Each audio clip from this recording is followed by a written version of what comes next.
Hi, I'm Borkon. Glad to have you here. Welcome back. And yeah, that thing behind me has been a complete disaster. It's still not reliable. I did all the connections that are necessary. So there is a water stream going here with the TNT. There is a request line for the TNT down here. I did this on the stream, by the way. It was a quite fun stream. This thing here got blown up by a creeper because creepers, like I predicted, are spawning absolutely like mad. I do have a solution for how to light this up, by the way, but this is still unreliable. I'm working on version 5, but that's not the topic for today, at least not for right now. I need a break from this place. This thing has been driving me so mad that the previous episode, yeah, I know it didn't turn out very well because I spent so much time designing this that I spent too little time doing the video, and that was a mistake. Today, we're doing something completely different. I'm out of here. I need something that will help me deal with debugging. I need a device that will help me debug problems like that. We're gonna build it next to my base, and yeah, let's just see what happens. I might actually not finish today because it's a huge, massive project, but it's gonna be fun.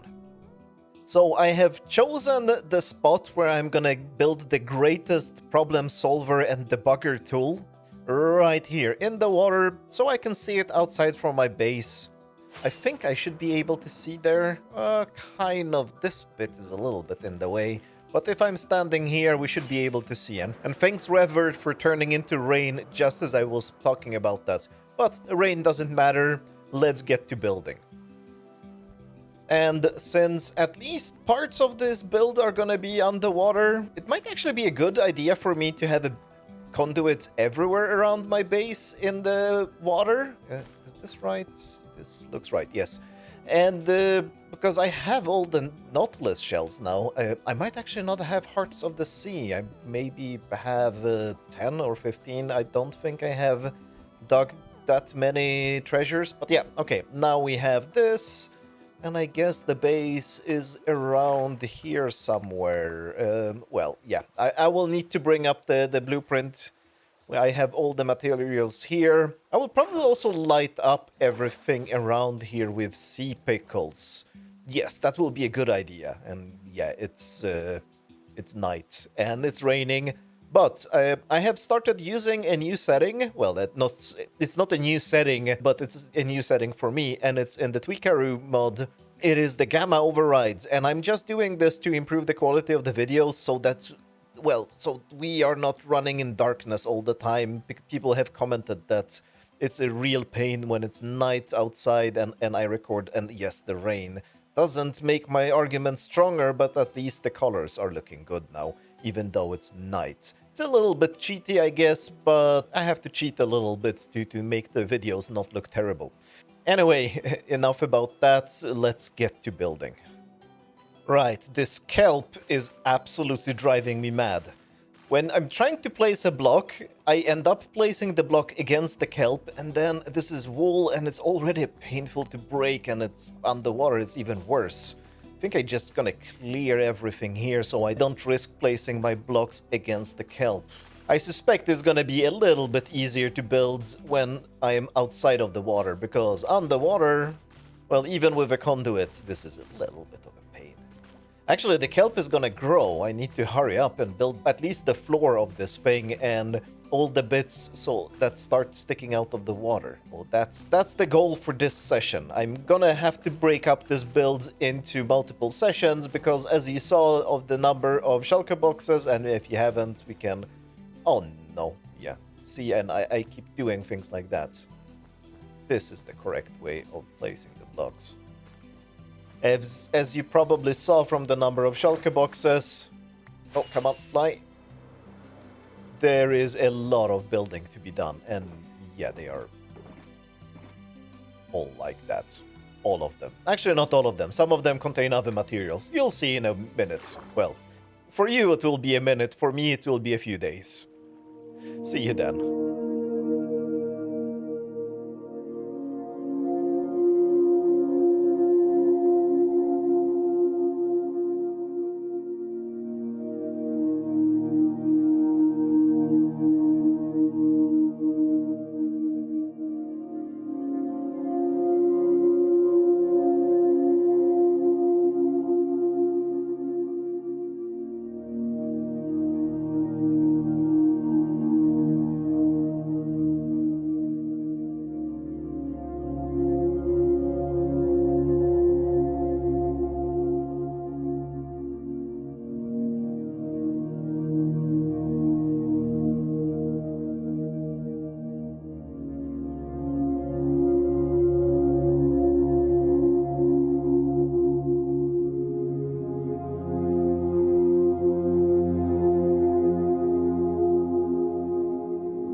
that's the bottom done, and yeah, of course will be much more above here, but I think that will be much easier to build than this thing, because working underwater is quite painful, especially when you're trying to follow a blueprint, because I do pretty much all my builds from blueprints because I don't want to mess them up.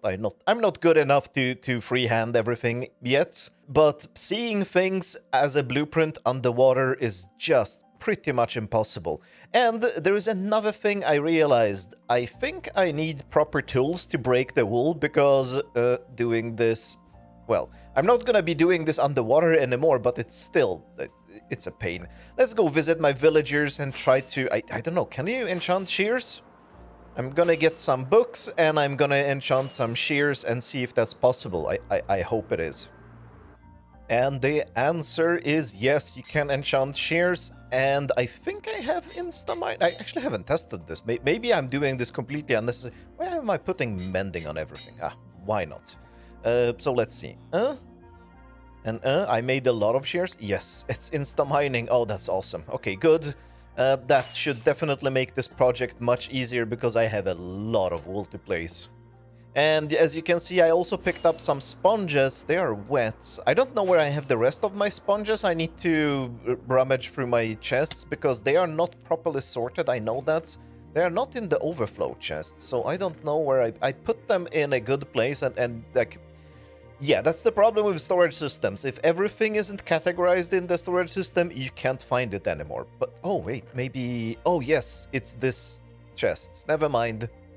Everything is under control. I have the hoe. Let me just dry out the sponges. And yes, we're gonna dry out that site. It might be a terrible idea, because things are gonna start spawning in there. I already had enough trouble with the drowns. But I also need a little bit of a break from placing the blocks, because there will be a lot of blocks to place, and breaking them up in segments will definitely make sense. So, and I don't know how to do this, to be honest.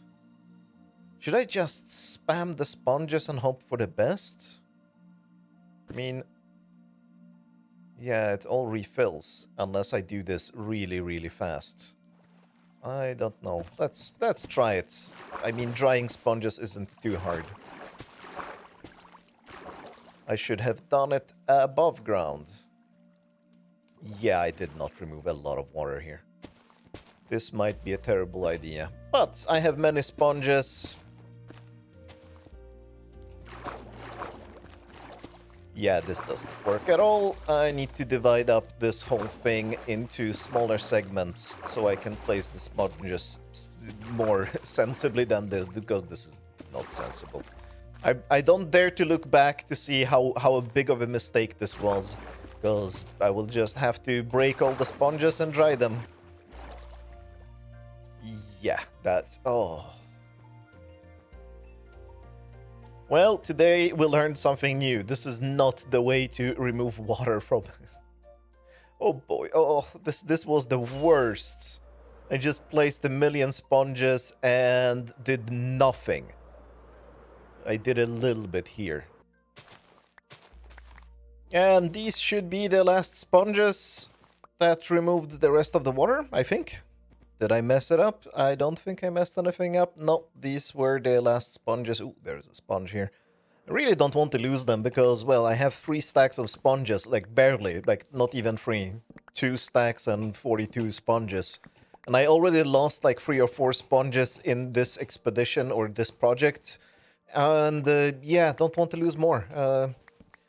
Because finding them is a pain. Like, I have cleared all the monuments within a few thousand blocks from this place, and I didn't get many sponges.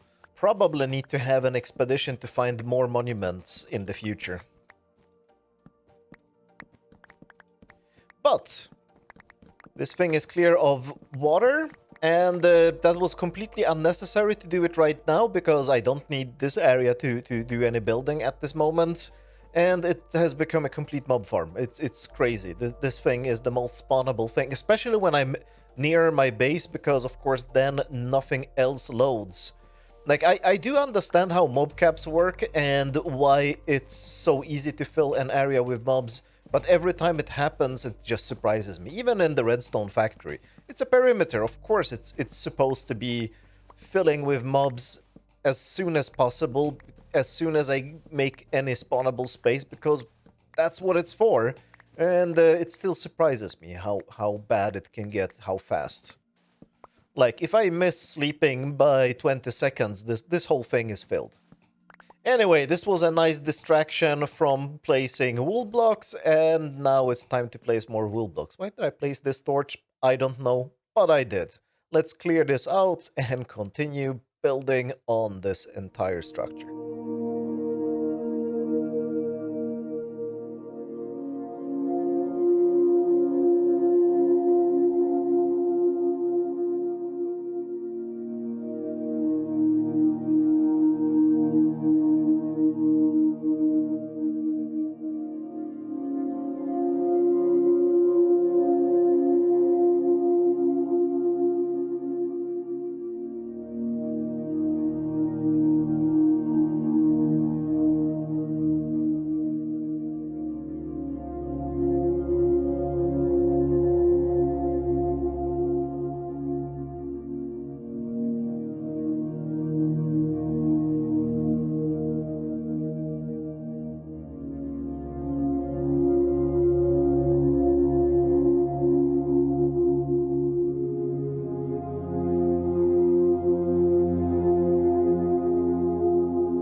Now, this is a little bit nuts. It's still day, but yeah, I have kind of roof over these bits, so I guess they are dark enough. And yeah, this is happening. I think I need to take a break now and light everything up properly in here, because this is nuts.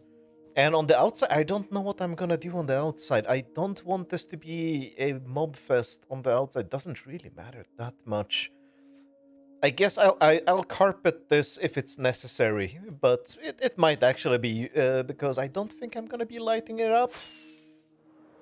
And well, it should be obvious what it is. Well, it it should be obvious if you've been active on Discord a few weeks or maybe a couple of months ago, when, well, you'll see what this ends up being. It's funny, and it's good. It's nice. And it is the ultimate debugging tool. Hello, creepers. Hello, zombies. Hello, skeletons. Okay, let's get some sleep and light this up. Actually, can I sleep here? I don't think...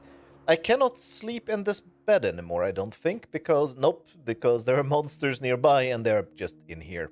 Alright, let's go back to base, get some sleep, and light this up.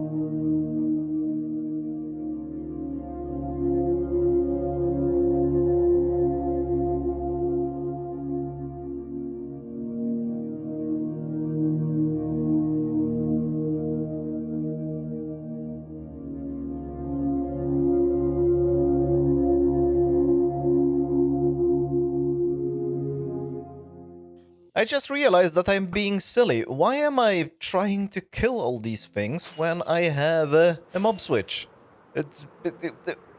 Hello, brain. No worky. And yeah, we can see the progress on the thing there. And if my plans work, you have already seen the whole thing, because this is recorded in the middle of the time lapse you just saw. Or maybe I will edit this differently and I just lied. So yeah, now it should become obvious what this thing is becoming. Let's just turn on the mob switch and we should be fine. Ooh, the noise. Everything looks good, yeah. So now we should only have the zombies that have picked up items in there. and no creepers, which makes the process a little bit simpler. And it's done. And yes, I do realize that the editing is kind of weird here, but I didn't want to split up the time lapse between two parts because no, it didn't make sense. This makes more sense, at least when I do explain what's going on. So it's built. And remember, by the way, how I said that I didn't think I could see it from in here? Yeah, I kind of forgot how stupidly massive I made it. It is big. Actually, how big is it? The bottom is underwater, of course, but because it's a rubber duck, and rubber ducks are supposed to float, and that was actually more water draining than I expected, but it got done. So let's go to the bottom here and do some measurements. And I guess we set the reference point here. This is Y52, I guess. And let's fly up. Always taking off from the water is kind of painful. And yeah, it's over 100 blocks tall. This is nuts. This was about 40,000 blocks. I don't actually remember the exact counts. I had them. If I want to look them up, I could. And yeah, I did carpet the entire thing. All of this is carpeted because it was spawnable and was spawning things. So, the big moment. How in the world is this the best debugging device that has ever been made? This is the best debugging device. I am still claiming that. And, well, let me explain it like this. Have you ever had the experience when a friend or a coworker or someone just comes to you and says, hey, you know about whatever this thing that you're good at? I have a problem. And then they explain the problem, like, I'm building a discombobulator, and the discombobulator keeps combobulating instead of discombobulating, and I don't know, because if I set this thing to that, and that setting to that setting, it keeps going wrong. But then if I would set that setting, oh, wait, this is the solution, thanks for the help, right? Something like that. Someone comes to you, explains a problem to you, and at the end of explanation of the problem, they say, oh, I understand, that's how I fix it, thanks, and they leave, and you haven't said a word. This is actually known, I came across this in programming a long time ago. It's a well-known phenomenon, and it's called a rubber duck debugging. Or debugging by rubber duck, or various other variants of it. I had debugging by a teddy bear, etc, etc, etc. And what it's about is that you explain a problem differently to yourself than you explain the problem to someone else. When you explain the problem to someone else, you explain it in much more detail, and you often mention the details that are very important to solving the problem, which you didn't actually remember or think of when you're trying to solve the problem to yourself. So in the olden times, when IT support was actually supporting mostly programmers and people who actually had actual problems rather than just resetting passwords and trying to help people get into their email accounts, many university support desks had a rubber duck outside of their office, because this was a story from a book a long, long time ago. And people set up rubber ducks in front of their office of the support desk and had a little sign saying, explain the problem to the rubber duck. If you still have a problem after explaining to the rubber duck, please come in and ask your question. And apparently this works. This sent like 80% of the people away. So I was thinking that I need a debugging device like that. And yeah, here it is. It's my ultimate debugging device. I will explain my problems to my rubber duck debugging device. And we'll see if it works. Actually, where do I stand when I talk to the rubber duck? Do I stand here? No, that doesn't work. This is no good. This is carpeted too, by the way. Where do I stand? Do I stand here? Uh-oh, I didn't think about that. Maybe I need to build an altar to it. No, I have to be closer. You can't talk to someone from this distance. Do I stand on his face? Yeah, I guess this is the place. So, Mr. Rubber Duck, I have a problem with my Never tree farm. And the problem is that the TNT is not properly aligned. It is mostly almost always properly aligned, but I am starting to believe that the times I ran the Never tree farm long enough and it survived 5 hours, that was just by luck. Because the problem is that the TNT comes out almost straight, but it has enough sideways momentums sometimes that it just lands where it's not supposed to land. It lands further up. That pushes another TNTs, and it basically blows itself up sooner or later. And yeah, that's the problem I'm dealing with the Never tree farm. Maybe I should just try a new way of dispensing than TNT, because that is the only thing I haven't tried yet. If I try a new way of dispensing the TNT that will make sure that the TNT is always aligned, that should help. Of course, I will have to change all the timings on the whole thing, but I have changed the timings multiple times now. Yeah, that's what I should try. But that's not gonna be in this episode. In this episode, I spent all my time building this cute little guy, and I like it. It's a very fun build to do, even though it took me way too many blocks to make. This was, by the way, all of my yellow wool. I think I have half a shulker box left and some carpets. Let's just verify that. So this was 1, 2, 3, 4, 5, 6, 7, 8, 9, 10, 11, 12, 13, 14, 15 shulker boxes of yellow wool. And yeah, they are all empty except this one. This is all I have left. Actually, no, let me have the carpets in my hand. And this is the yellow wool. I'm gonna reload the shulker boxes into the wool farm because, well, I probably will need more yellow wool in the future. But that will be all for today. I'll be streaming from this world after this episode comes out, same day, at, I still need to remember this, 6 o'clock in the evening UTC, 8 o'clock in the evening Central European Summertime. It will be on twitch.tv/Borkon_live. I will probably end up either working on the Neverwood farm, because I'm not going to spend another episode doing it. I'm just going to do it between episodes, and I'm going to show you, here is the new one, and it actually finally works, if that ever happens. Or maybe I will be lighting up the ocean around here with sea pickles, because, well, I probably need to light up things under the duck. I don't like the kelp under him, so we need something else in there, and sea pickles are probably the best option. Anyway, thanks a lot for watching, and have a good debugging. Bye!